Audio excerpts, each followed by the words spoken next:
Next is Honorable Member Mrs. Ranjit Ranjan. Ji sir mic. धन्यवाद जी, आपके माध्यम से राष्ट्रपति अभिभाषण में बोलने का मौका मिला। सबसे पहले मैं 28 जनवरी 2026 को राष्ट्रपति अभिभाषण पर अपनी गहरी चिंता और निराशा व्यक्त करती हूँ। मुझे 2025 याद आ गया जब राष्ट्रपति अभिभाषण में रिफॉर्म, परफॉर्म, ट्रांसफॉर्म की बात की गई थी, जो जुमला गूंजा था। इस बार मैंने भाषण सुना तो उसमें सिर्फ रिफॉर्म रह गया था। यह कैसा रिफॉर्म है? किसानों को बर्बादी के कगार पर छोड़कर, मजदूरों को काम का अधिकार छीनकर, जो आपने मनरेगा में संशोधन करके छीना, युवाओं को बेरोजगारी के दलदल में धकेलकर और मध्यम वर्ग को महंगाई की आग में झोंककर यह सरकार किसका रिफॉर्म दिखा रही है? अब सरकार ऐसा परफॉर्म कर रही है सभापति जी कि उनके रिफॉर्म से पॉल्यूशन परफॉर्म कर रहा है।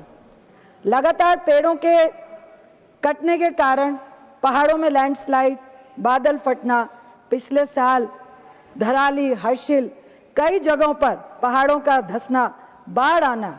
अब तो पहाड़ और नदियां भी इस परफॉर्मेंस से सरकार को चेतावनी दे रही है कि ऐसा होना भी सरकार के गलत रिफॉर्म का नतीजा है। जैसे अरावली के लिए सुप्रीम कोर्ट को परफॉर्म करना पड़ा। बहुत सारे एग्जाम्पल हैं, जानवरों का खेतों में घुसना, पहाड़ों का लगातार धंसना, जहरीली हवा का बहना। सरकार के इस ट्रांसफॉर्म से अब प्रकृति भी अपना परफॉर्मेंस दिखा रही है। दुर्भाग्यवश इस सरकार का ध्यान इन वास्तविकताओं की ओर आकर्षित करना सभापति जी बहुत कठिन होता जा रहा है। अक्सर यह शुतुरमुर्ग तो जानते ही होंगे, शुतुरमुर्ग की तरह व्यवहार करती है यह सरकार। जैसे शुतुरमुर्ग सिर को रेत में दबा लेता है कि कुछ भी असुविधा है, मैं नहीं देख रहा हूं, सच्चाई को स्वीकार नहीं करता है, लगातार आत्मसंतोष की मुद्रा में रहते हैं, उसी तरह शुतुरमुर्ग की तरह यह सरकार भी आत्मसंतोष की मुद्रा में है। कोई भी चिंता जताई जाए उसे आसानी से नजरअंदाज कर दिया जाता है और आंकड़ों का चुनावी रूप से हवाला दिया जाता है, जिनमें से कई तो 2014 या उससे पहले के वर्ष की तुलना प्रस्तुत करते हैं। क्योंकि अभी भी मैं सुन रही थी, कोई भी 11 साल का अपना रिकॉर्ड नहीं बता रहा है, ताकि ये दावा किया जा सके कि देश में जो भी प्रगति हुई है वो इन 11 सालों में हुई है। ये तरीका राजनीतिक उद्देश्यों को तो पूरा कर सकता है सभापति जी, लेकिन ये भारत के लोगों के हित में नहीं है। माननीय महोदय, मैं छात्राओं और युवा की बात करना चाहती हूँ। अभी मिलिंद सोरा साहब भी बहुत बढ़ाई कर रहे थे सरकार की, युवाओं के साथ बहुत बढ़िया कर रहा है, क्योंकि राष्ट्र अपने युवा वर्ग के साथ कैसा व्यवहार करता है वो उसके भविष्य को गंभीरता से लेने का मापदंड तय करता है। भारत दुनिया की सबसे बड़ी युवा आबादी भारत में है। आज का युवा जागरूक है, महत्वाकांक्षी है, लेकिन पिछली पीढ़ियों से कहीं अधिक चिंतित भी है। वह देश के लिए मेहनत करना चाहता है, पर शिक्षा की बढ़ती लागत, घटता सरकारी निवेश, अनिश्चित करियर और सीमित अवसर उसकी राह में रोड़े बन रहे हैं, जिसका ब्लेम आप सरकार को दे सकते हैं। प्रवेश परीक्षाओं में बार बार स्थगित होना, पेपर लीक होना, भर्तियों में वर्षों की देरी से जो युवाओं की योग्यता है सभापति जी, नौकरशाही में उलझ कर रह गई है। दूसरी ओर 25 करोड़ छात्रों वाली स्कूली शिक्षा प्रणाली हमारे देश में है, मानते हैं, लेकिन आपने 11 साल में क्या अचीव किया? अभी भी तो 11 और 12वीं में पहुंचते पहुंचते जो हमारा नामांकन जो रेशियो है आज भी 58.4% है, और जो सकल उच्च शिक्षा, हमारे एचआरडी मिनिस्टर साहब भी बैठे हैं, जो नामांकन अनुपात है लगभग 30% ही है। ये कौन से विकसित भारत की बात है?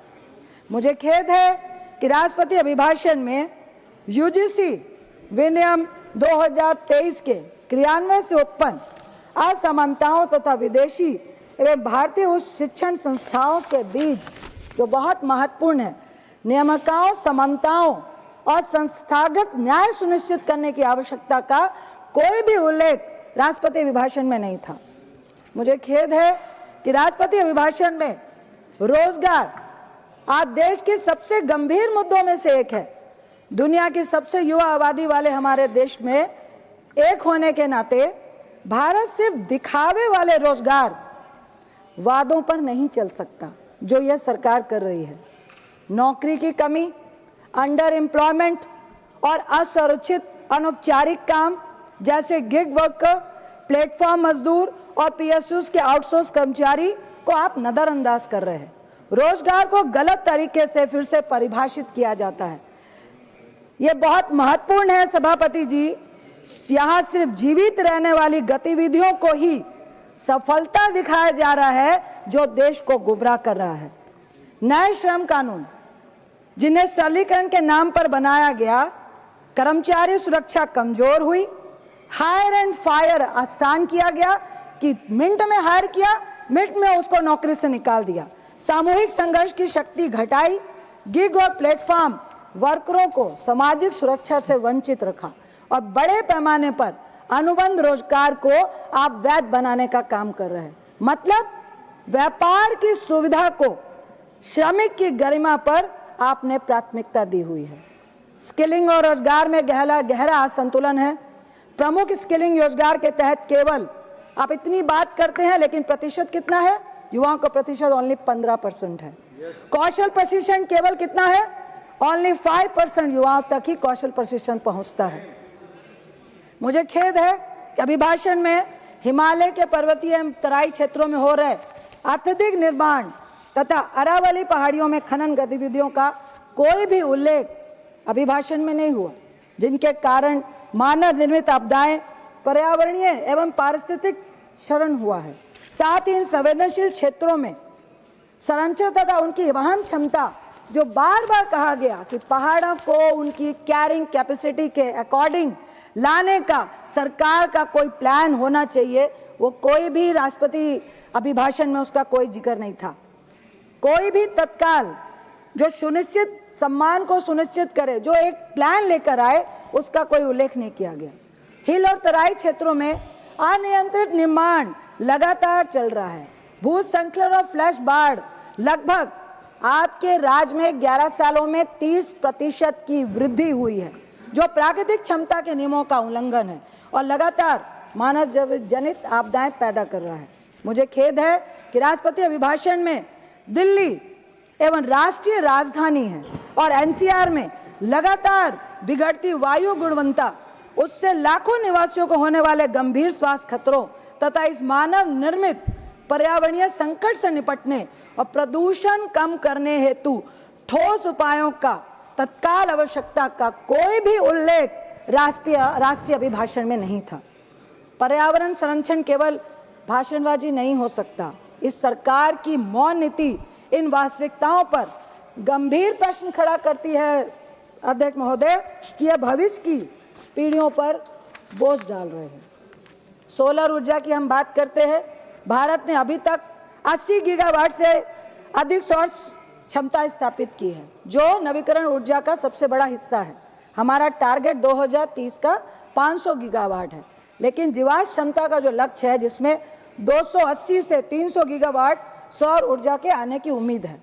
लेकिन ये लक्ष्य बड़े निवेश, ग्रिड सुधार, घरेलू निर्माण और कार्यबल की तैयारी के बिना मुश्किल है। कोई योजना नहीं ये सुनिश्चित करने की, एक गौर करने वाली बात है अध्यक्ष महोदय, कि स्वच्छ ऊर्जा कम आय वाले घरों में किसानों और एमएसएमईज के लिए सस्ती बनी रहे, तब भी जब सब्सिडी घटती है और टैरिफ बढ़ते हैं। केवल क्षमता, लक्ष्य, ऊर्जा सुरक्षा की गारंटी नहीं दे सकते सभापति जी। विश्व नेता किफायती होना और लचीलापन होना बहुत जरूरी है। राष्ट्रपति के भाषण में मुझे दुख है कि उन्होंने गुरु तेग बहादुर जी का जिक्र किया, उनके शब्दों का उच्चारण किया, भय काहू को देते है, न मैं मानता है, ना डरना है ना डराना है। लेकिन आज जो लोकसभा में हुआ, सरकार इतनी डरी हुई क्यों है कि विकसित भारत में अपोजिशन को बोलने नहीं दे रही है, और 8 सांसदों को आपने सस्पेंड भी कर दिया। मैं गुरु तेग बहादुर जी का फिर जिक्र करते हुए बोलती हूँ कि गुरु तेग बहादुर जी मानवता के सबसे पहले बलिदान देने वाले गुरु थे। लेकिन पंजाब से, दिल्ली से मैंने भी सदन में उठाया कि उनके नाम से दिल्ली का रेलवे स्टेशन क्यों नहीं कर रहे हैं, हिंदी चादर के नाम से दिल्ली का रेलवे स्टेशन क्यों नहीं हो रहा है। लेकिन राष्ट्रीय भाषण में इसका कोई जिक्र नहीं है।